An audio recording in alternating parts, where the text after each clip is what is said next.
kat dekat dah. Kau ke bangun ni? Bangun ni.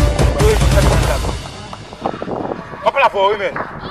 Yo, bangun ni, men.